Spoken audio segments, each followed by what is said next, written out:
You can set me down here.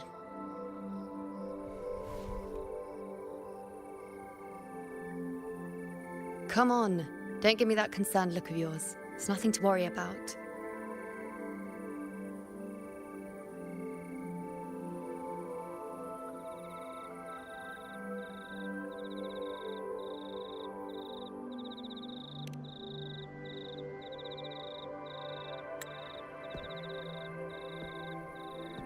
Wait. You have questions. Don't pretend you don't. Well, spit it out. It's only a minor injury. I can manage.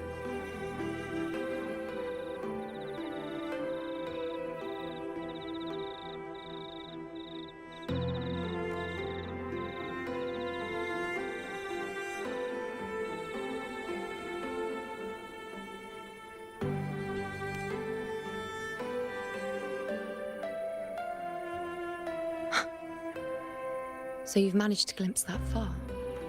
Or is there more?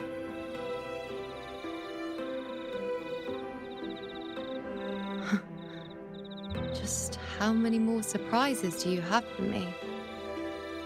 But I suppose only you could manage something like that.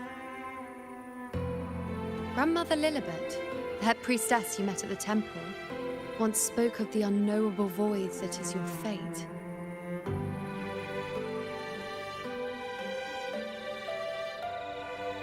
Yet to fully interpret what she meant by that, but one thing is clear. You are the most unique among us all.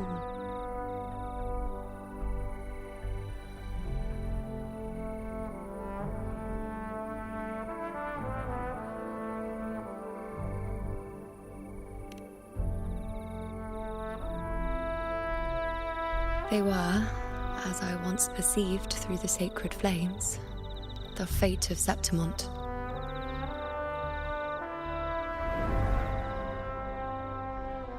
Just as you saw, the dark tide will bring destruction to Septimont and the death of Augusta.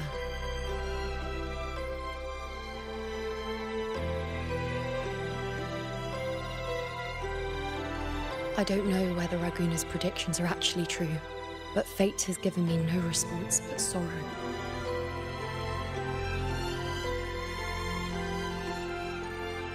Though I would deny it to the end, as it is now, I cannot ignore it any longer.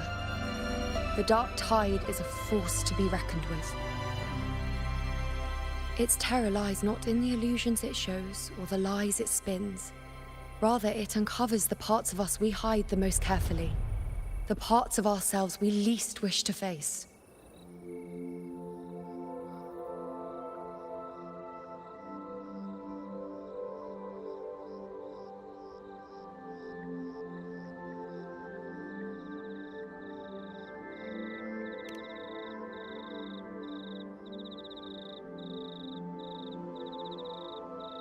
Never. My prophecies are never wrong.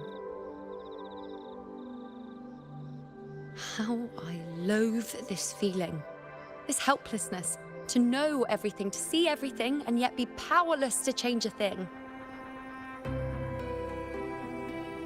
Since we've come this far, might as well share a secret with you.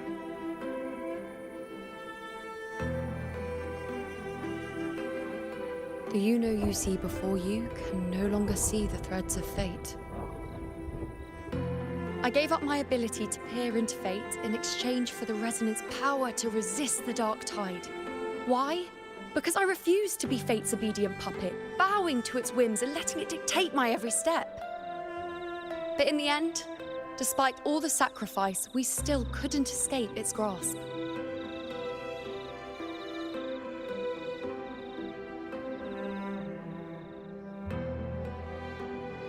The dark figure we faced in Asphodel Barrens was, in fact, an embodiment of the dark tide. We call it the false sovereign. Unlike other dark tide creations, it can devour and reshape the scattered powers of its maker. I'm unclear how things will unfold, but I'm certain it's the source of evil that will bring about the fall of Septimont, just as the prophecy foretold. Before this hunt, Augusta and I investigated such dark tide irregularities at the Sanguis Plateaus.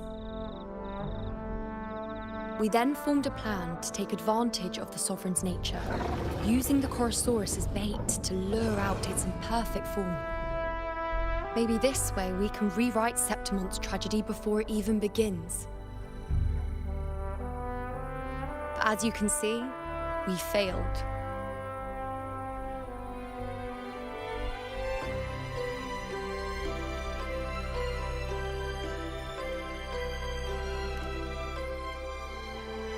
I do not know. Fate doesn't lie. Perhaps death is the only choice we're given in the end. But knowing Augusta, I am sure that fool would fight till the bitter end. There is one thing I'm not certain about. For reasons I can't explain, the fate shown to me by the dark tide feels different from what I remember. What is it exactly?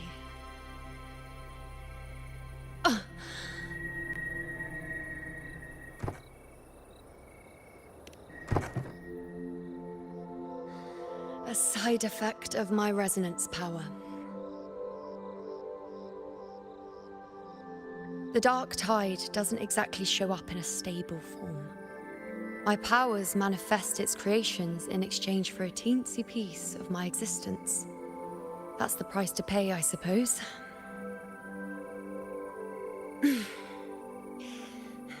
I admit it sounds a bit complicated. In short, just know a little sleep will relieve these side effects.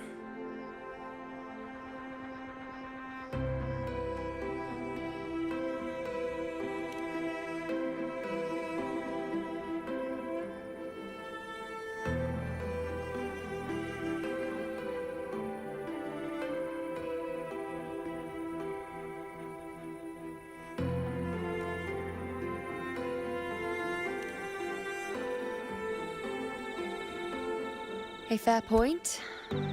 Once I've recovered my strength, sorting out these questions will be as simple as a flick of a finger. Oh, by the way, take this.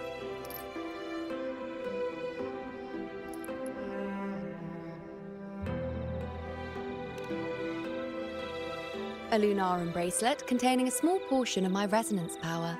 It was passed down to me by my predecessor when I became a priestess. It's quite dear to me, you know, so be sure to take extra good care of it. And don't expect there'll be a spare if you lose it. Rely on it in my absence. Who knows? It may even help fill in for me and help you and Augusta in my place.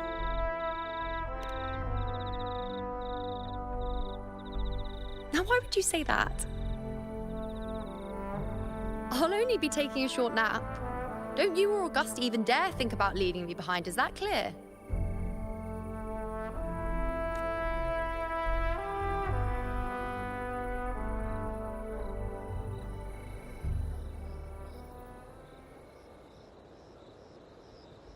I should see how things are with Augusta now.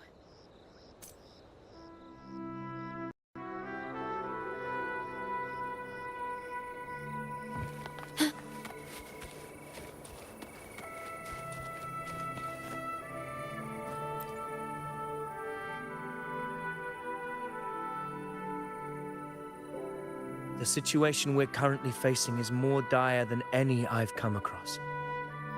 For the sake of Septimont, my 4 expeditions to Main's Deep. Now may not be the best time to discuss past events, but if you insist. It dates back to a high tide 4 years ago.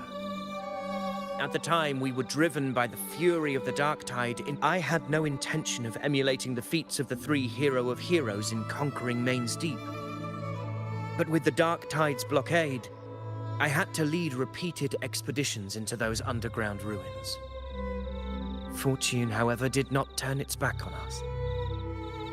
In that dark and treacherous fate has its ways. Now only I remain able to face the hunting ground's trials. Many of my companions fell to the corruption of the dark tide. Those left barely. Even so, this home leaf medal was granted to me by the former Ephor of victory, yes, but one laced with pain.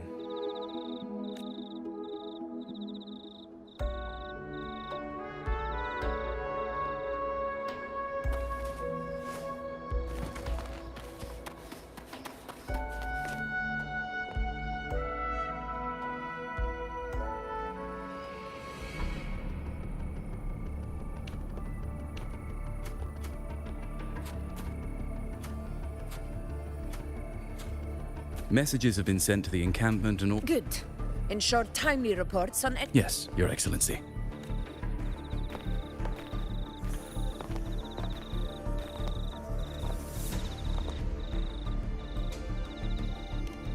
I've made arrangements for the war effort. Strategically, we must always brace ourselves. Communications with the Black Shores are also underway. The Ephor's palace has previously established a connection with a consultant in the Rinascita region. We've reached an agreement in return. A consultant active. That's right. Why don't you let me... We talk from time to time. Of course. I'll leave it to you then.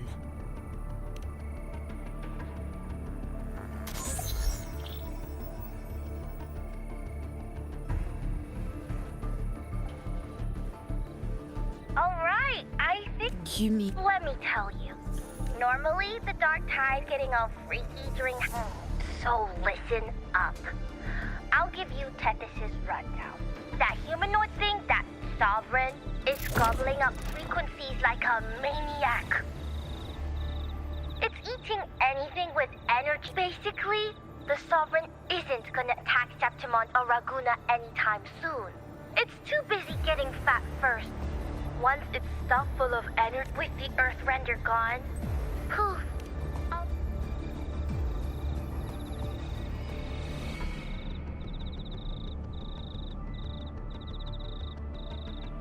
But Smooth Moves team, cutting through the clutter, I see what this Corosaurus is just the bait to hook the big fish, isn't it?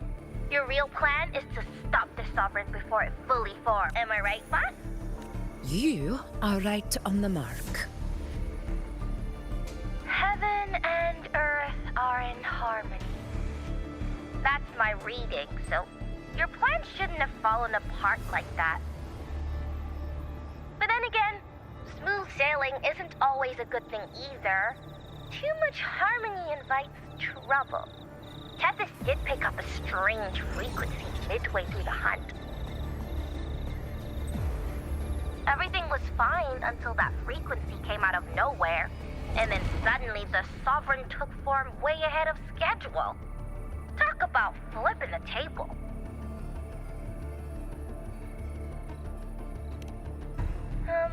Well, let me get another reading. Oh, the cheese all messed up. It's kind of hard to see. It's like someone clouded the heavenly signs on purpose. One way or another, we must find the Sovereign and stop it before it absorbs any more frequencies. That's right. Supernatural powers or not, the Sovereign can't escape good old Tethys. Let me see. Yup. It's wandering and it looks like it's east of the Sanguis Plateaus. Murmur's Town. Understood. I will stop it in its tracks.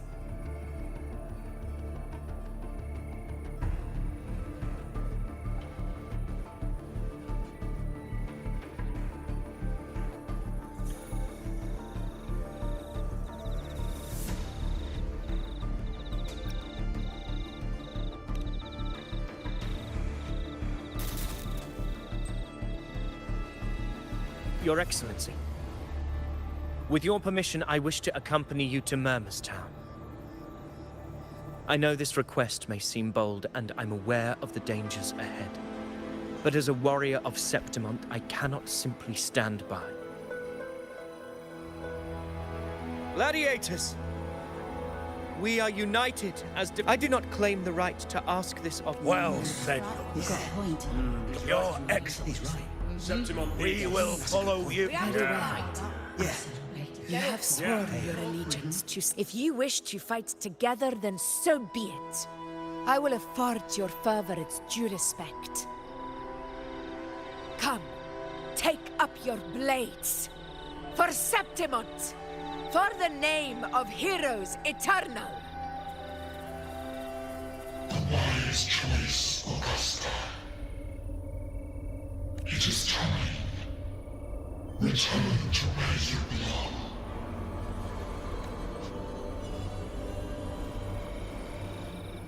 Murmur's town sits atop the wastelands, below the hunting grounds. It has since become a